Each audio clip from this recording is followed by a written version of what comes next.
la Charte africaine par le Royaume du Maroc est un processus, nous en sommes conscients, qui repose sur plusieurs fondements, dont notamment un plaidoyer commun par le CNDH et la Commission africaine des droits de l'homme et du peuple. Le Conseil national des droits de l'homme a initié depuis 2019 son opération de plaidoirie pour la ratification par le Royaume du Maroc de la Charte africaine des droits de l'homme et du peuple.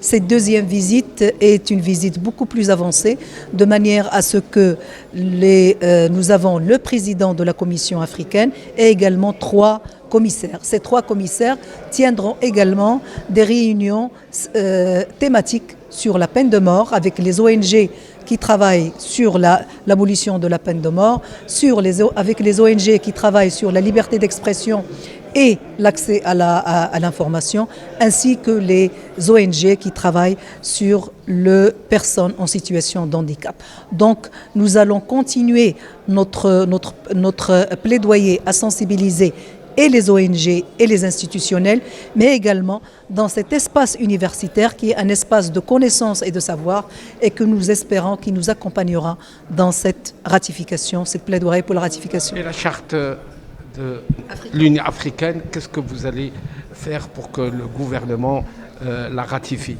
Eh bien, une des actions que nous faisons, c'est celle d'aujourd'hui, c'est d'expliquer, c'est de sensibiliser et de promouvoir et de dire que la ratification de la Charte africaine nous permettrait de diversifier et de consolider et d'élargir notre interaction avec la pratique conventionnelle, aussi bien au niveau national, au niveau international qu'au niveau régional.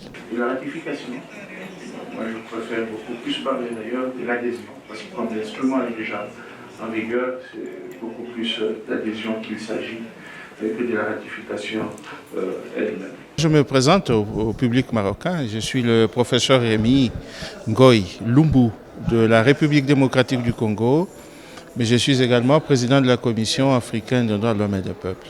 On vient faire le plaidoyer qui va permettre aux autorités du Royaume du Maroc, s'ils le décident, de devoir adhérer à la Charte africaine des droits de l'homme et du peuple.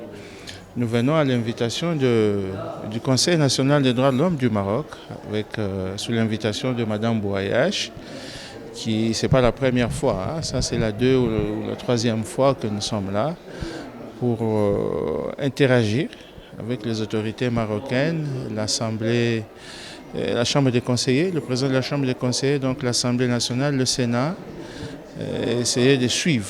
Parce que nous étions déjà passés par ici, mais nous venons suivre maintenant ce travail-là que nous faisons pour que le Royaume du Maroc puisse rejoindre la grande famille des États qui ont certains ratifié déjà et d'autres vont adhérer parce que l'instrument est déjà en vigueur, ils vont adhérer à la Charte africaine des droits de l'homme et du peuple. Donc c'est un travail important, nous sommes contents de venir faire ce travail. Mais à l'université ici, je vais tout à l'heure, avec l'autorisation des autorités facultaires, échanger avec certains professeurs et certains étudiants. L'objectif, c'est juste faire connaître notre organe, la Commission africaine des droits de l'homme et du peuple, mais aussi faire connaître la charte, l'instrument principal qui protège les droits de l'homme en Afrique. Combien de pays actuellement ont signé cette charte et combien il reste?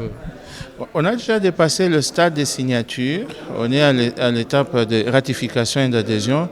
Je peux vous dire que tous les États d'Afrique sont déjà des États partis, comme on dit à la charte. Il ne reste que le Royaume du Maroc. C'est la raison pour laquelle régulièrement nous venons pour interagir avec les autorités. C'est un processus long, mais on y va petit à petit, on y arrivera un jour, il n'y a pas de problème.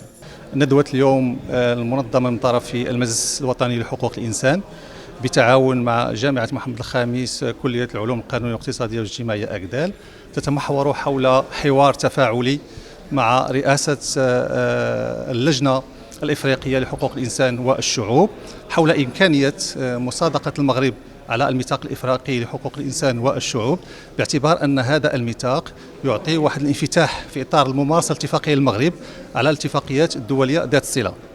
وبالتالي فإن ندوة اليوم باتفاق مع الشركاء تتمحور حول إمكانية ملائمة الاتفاقيات الدولية خاصة إذا تمت مصادقة على هذا الميثاق الإفريقي لحقوق الإنسان والشعوب، وما هي التحديات والفرص المتاحة في حالة مصادقة المغرب على هذه الميثاق، علما كذلك أن هذا تشكل فرصة لتبادل الحوار والتشاور والتشارك مع الفاعلين في المجال، سواء تعلق الأمر بالمجلس الوطني لحقوق الإنسان والجمعيات الحقوقية وكذلك المجتمع المدني والجامعة للتفاعل حول مقتضيات المصادقة على الاتفاقية.